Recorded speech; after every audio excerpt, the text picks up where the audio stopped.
ಕ್ಯಾಬ್ನಲ್ಲಿ ಪ್ರಯಾಣಿಸುವಾಗ ವೈಯಕ್ತಿಕ ವಿಚಾರಗಳನ್ನು ಚರ್ಚಿಸುವುದು ಎಷ್ಟು ಅಪಾಯಕಾರಿಯಾಗಿದೆ ಎಂಬುದಕ್ಕೆ ಬೆಂಗಳೂರಿನಲ್ಲಿ ನಡೆದ ಘಟನೆ ಉದಾಹರಣೆಯಾಗಿದೆ.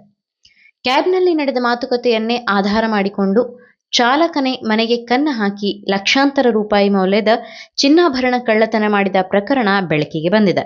ಬೆಂಗಳೂರಿನ ಹೆಬ್ಬಾಳ ಪ್ರದೇಶದ ನಿವಾಸಿಯಾದ ಸೈಯದ್ ಸಲ್ಮಾನ್ ಅವರು ಫೆಬ್ರವರಿ 11ರಂದು ಕುಟುಂಬ ಸಮೇತ ಶಾಪಿಂಗ್ಗೆ ಹೋಗಲು ಕ್ಯಾಬ್ ಬುಕ್ ಮಾಡಿಕೊಂಡಿದ್ದರು. ಹೆಬ್ಬಾಳದಿಂದ ಯಶವಂತಪುರದ ಕಡೆಗೆ ಪ್ರಯಾಣಿಸುತ್ತಿದ್ದ ವೇಳೆ ದಂಪತಿ ತಮ್ಮ ಮನೆ ಮತ್ತು ಕುಟುಂಬದ ವಿಚಾರಗಳನ್ನು ಕ್ಯಾಬ್ನಲ್ಲೇ ಚರ್ಚಿಸುತ್ತಿದ್ದರು. ಈ ವೇಳೆ ಸೈಯದ್ ಸಲ್ಮಾನ್ ಅವರು 3 ದಿನ ಮನೆಗೆ ಬರುವುದಿಲ್ಲ, ಮನೆಯಲ್ಲಿ ಚಿನ್ನ ಇದೆ, ವಾರ್ಡ್ರೋಬ್ ಲಾಕ್ ಮಾಡಿದ್ಯಾ ಎಂದು ಪತ್ನಿಯನ್ನ ಕೇಳಿದ್ದರು. ಅದಕ್ಕೆ ಪತ್ನಿಯು ಎಲ್ಲ ಲಾಕ್ ಮಾಡಿರುವುದಾಗಿ ಹೇಳಿಕೊಂಡು ಇಬ್ಬರು ಮಾತನಾಡಿಕೊಂಡಿದ್ದರು. ಈ ಮಾತುಕತೆಯನ್ನ ಕ್ಯಾಬ್ ಚಾಲಕ ಗಮನದಿಂದ ಕೇಳಿಸಿಕೊಂಡಿದ್ದಾನೆ ಎನ್ನಲಾಗಿದೆ. ಯಶವಂತಪುರದಲ್ಲಿ ದಂಪತಿಯನ್ನ ಇಳಿಸಿದ ಬಳಿಕ ಕ್ಯಾಬ್ ಚಾಲಕ ಹೆಬ್ಬಾಳಕ್ಕೆ ಮರಳಿ ಬಂದಿದ್ದಾನೆ. ರಾತ್ರಿ ವೇಳೆ ಮನೆಯ ಕಿಟಕಿ ಮುರಿದು ಒಳಗೆ ನುಗ್ಗಿ ಸುಮಾರು 25 ಲಕ್ಷ ರೂಪಾಯಿ ಮೌಲ್ಯದ ಚಿನ್ನಾಭರಣ ಕಳ್ಳತನ ಮಾಡಿ ಪರಾರಿಯಾಗಿದ್ದಾನೆ ಎಂದು ಪೊಲೀಸರು ತಿಳಿಸಿದ್ದಾರೆ. 3 ದಿನಗಳ ಬಳಿಕ ದಂಪತಿ ಮನೆಗೆ ವಾಪಸ್ ಬಂದಾಗ ಮನೆಯ ಬಾಗಿಲು ತೆರೆದಿರುವುದನ್ನು ಗಮನಿಸಿ ಒಳಗೆ ಹೋಗಿ ನೋಡಿದಾಗ ಕಳ್ಳತನ ನಡೆದಿರುವುದು ಗೊತ್ತಾಗಿದೆ. ಕೂಡಲೇ ಹೆಬ್ಬಾಳ ಪೊಲೀಸ್ ಠಾಣೆಗೆ ದೂರು ನೀಡಿದ್ದಾರೆ. ಪೊಲೀಸರು ಸಿಸಿಟಿವಿ ದೃಶ್ಯಗಳನ್ನು ಪರಿಶೀಲಿಸಿದ ವೇಳೆ ಮನೆಯ ಬಳಿ ಒಂದೇ ದಿನ ಕಾರು ಹಲವು ಬಾರಿ ಓಡಾಡಿರುವುದು ಪತ್ತೆಯಾಗಿದೆ.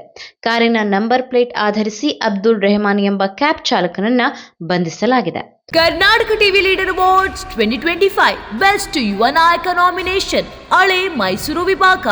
ಸಚಿನ್ ಚಲುವರಾಯಸ್ವಾಮಿ ಡಿಸಿಸಿ ಬ್ಯಾಂಕ್ ಅಧ್ಯಕ್ಷ ಮಂಡ್ಯ, ಕವಿಶ್ ಗೌಡ ಬಿಜೆಪಿ ಯುವ ನಾಯಕ ಮೈಸೂರು, ರಾಕೇಶ್ ಪಾಪಣ್ಣ ಕಾಂಗ್ರೆಸ್ ಯುವ ನಾಯಕ, ವಿನಯ್ ಬಿದರೆ ಬಿಜೆಪಿ ಯುವ ನಾಯಕ, ಕೆಸಿಪಿ ಕಿರಣ್ ಬಿಜೆಪಿ ಯುವ ನಾಯಕ, ಅಶಯ್ ಮಧುಮಾದೇಗೌಡ ಕಾಂಗ್ರೆಸ್ ಯುವ ನಾಯಕ ಮಂಡ್ಯ, ಸಂದೇಶ್ ಎಎಸ್ಎಸ್ಕೆ ಯುವ ನಾಯಕ, ಜಗದೀಶ್ ಕಾಂಗ್ರೆಸ್ ಯುವ ನಾಯಕ ಚಿಕ್ಕಬಳ್ಳಾಪುರ, ನಿಕೇತ್ ರಾಜ್ ಮೌರ್ಯ ಕಾಂಗ್ರೆಸ್ ಯುವ ನಾಯಕ ತುಮಕೂರು, ಪ್ರಸನ್ನ ಮಹಾದೇವ್ ಜೆಡಿಎಸ್ ಯುವ ನಾಯಕ ಪಿರಿಯಾಪಟ್ಟಣ, ಮದನ್ ಜೆಡಿಎಸ್ ಯುವ ನಾಯಕ ಮೈಸೂರು, ಎಂಜೆ ಕಿರಣ್ ಗೌಡ ಬಿಜೆಪಿ ಯುವ ನಾಯಕ ಮೈಸೂರು.